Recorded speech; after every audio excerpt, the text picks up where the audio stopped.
Good evening and welcome to Washington Week. I'm Laura Barone-Lopez. Yamiche El-Sindor is away. President Biden is dealing with his own classified document controversy this week after back-to-back days of revelations and bruising headlines.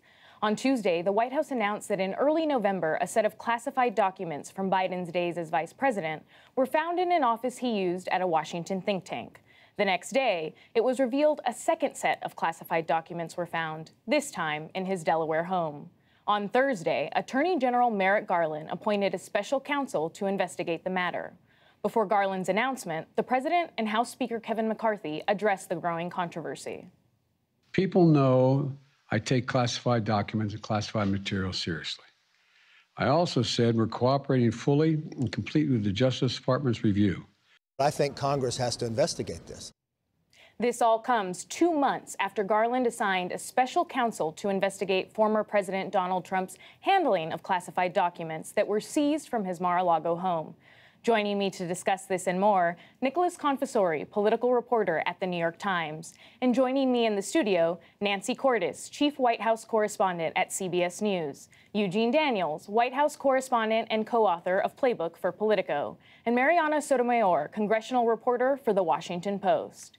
Thank you all for being here tonight. Nancy, I want to start with you. CBS broke the story about Biden's classified documents. So what do we know so far about the situation and about this special counsel investigation? So what we now know is that there were approximately 20 classified documents that were found in 2 different locations, about 10 documents in what we're told is a locked closet in the former vice president's office at the Penn Biden Center here in Washington, D.C., and then fewer than 10 documents at his home in Wilmington, Delaware, most of them in the garage.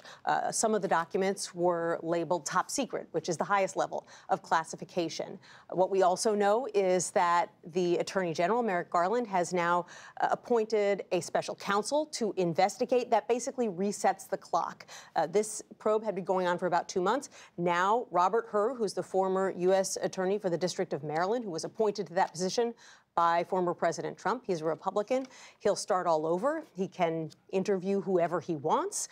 The investigation can go where he wants it to go, and these things don't tend to wrap up very quickly, so we're looking at the possibility of another 6 months to a year. That's right. It could go for quite a long while. We really don't know. Eugene, what are the conversations that are happening right now behind closed doors inside the White House? What's the atmosphere like there? Yeah, I mean, when you're there and you're talking to aides, what they realize, and they are finally started to concede, is that this week didn't go well for them when it comes to being transparent about this, right? We only found out about these documents because of CBS's reporting. They didn't come out and say this happened when it happened in November when these documents were found, or in December when the second tranche of documents were found. And when Karine Jean-Pierre, the White House press secretary, was asked about this, what she said when asked whether or not there were more documents, they kind of hemmed and hawed. And this is a White House that has promised transparency. And I think what they are dealing with now is the difference between honesty and forthrightness and transparency. They did do what, is considered the right thing, calling the National Archives, having them come get these documents, being upfront when they were asked about it. But they weren't transparent, and they finally know that. But as you well know, this is a White House that once they kind of decide on a path that they're going to go on, they're going to stick to it. They're stubborn in that way sometimes. And so whether or not we're going to see them kind of back that up and try and be a little bit more, forthcoming even before is something we're going to have to watch for the next couple of weeks. That's very true. President Biden, when he picks a position, he tends to stick to it. But on these 2 cases, despite some of the similarities, there are significant differences between the 2 cases of the classified documents. So for President Biden, he had a small number of classified documents. For Mr. Trump, around 300 classified documents. For Biden, they were found in his D.C. office and Delaware home. Trump's were found at his Mar-a-Lago estate. And Biden, as Eugene said, voluntarily turned over the documents and immediately, whereas Trump's documents were seized in an FBI search after withholding them for more than a year. Nick, I want to bring you in here because Speaker McCarthy immediately said that he thinks that the House should investigate Biden's handling of classified documents and add it to their investigation docket, which includes going after the FBI for its search of Mar-a-Lago. This reminds me a bit of what happened when House Republicans pursued Hillary Clinton through the Benghazi Select Committee. Are we going to see more of the same there? Could we see more Benghazis? Well, look, House Republicans campaign on investigating the Biden administration, so throw one more log on the fire. I think we'll certainly see that.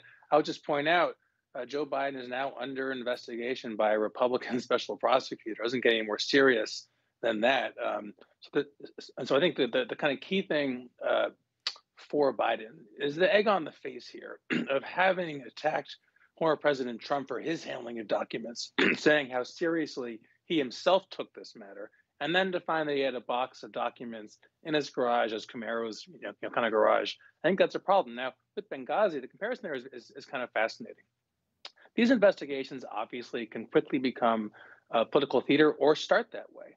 And the new Speaker, Kevin McCarthy, back in 2015, as you can recall, had gone back on Sean Hannity's show and bragged about how the Benghazi investigation had driven down Secretary Clinton's ratings in the polls. And that was kind of a saying it out loud moment about the true purpose of, I think, the half dozen different probes of Benghazi that we saw from House Republicans last time.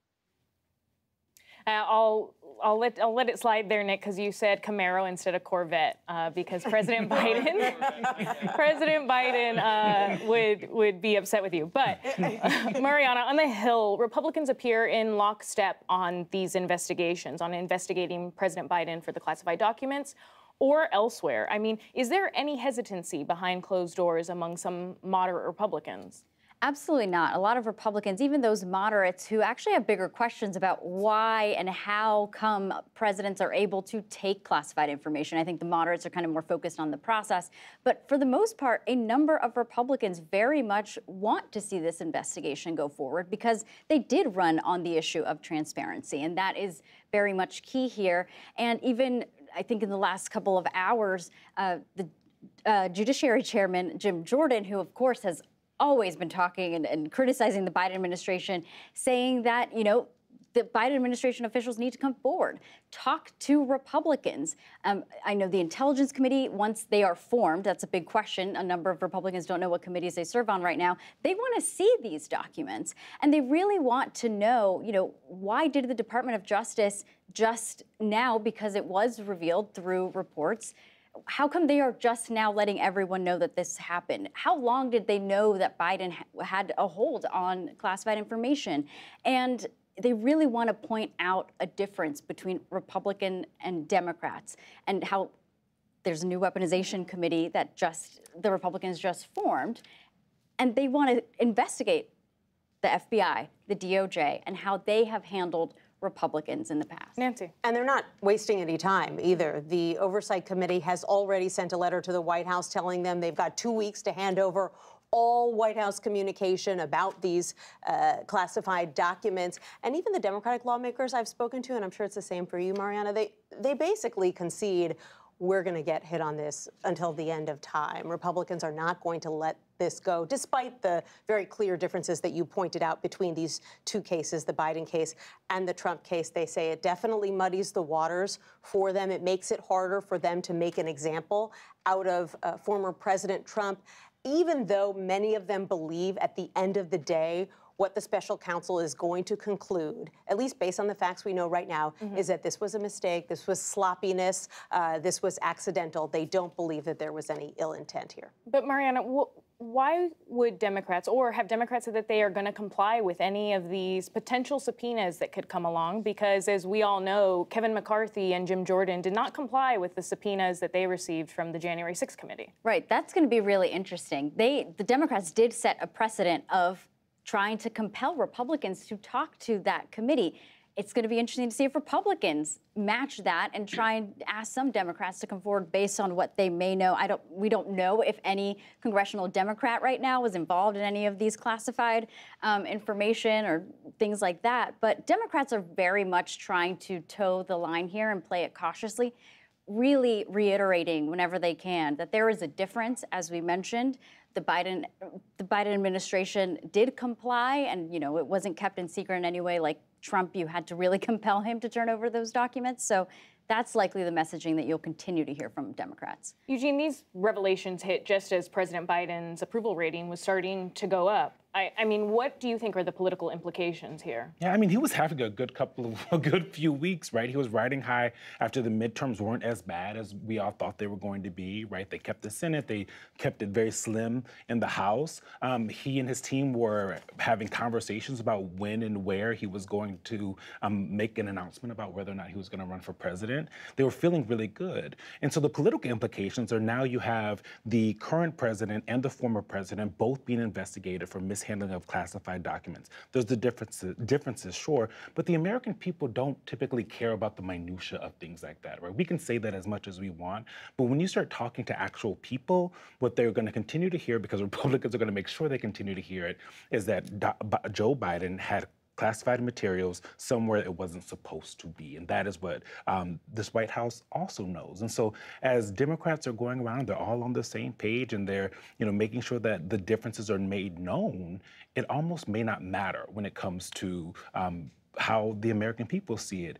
Joe Biden still has to make a decision publicly about whether or not he's going to run. It's going to be very difficult to make an announcement that you're going to run for president and say you're going to run for president if there's a special counsel investigation to your mishandling of classified materials. But Nick, what do you think here? Because, the criminal charges could be very different, especially for former President Donald Trump, because he's facing charges under the Espionage Act or, for obstruction. So do you think that this could loom over 2024 for him or President Biden? It's sort of too soon to say. Look, I think we have to get some basic questions answered, including what kind of classified documents are we talking about? Was it the cafeteria menu at Langley or nuclear secrets? And why did they wait until November 2022, 2 years after the president was first elected? How did it happen that this was discovered, kind of 2 years later? I'm curious about that. It could be a very simple answer. And the best thing for the Biden people to do is, if they think there isn't anything to hide, to try and get through this investigation as fast as possible. Open the door, let the prosecutor come in, and try to answer those questions quickly so they can put it behind them. President Trump has a bigger problem. There is evidence of intent, which is important in these cases, that he wanted to hold on to them, that he knew he shouldn't have them. And that is, a third or fourth or fifth big difference, right, between these two different cases.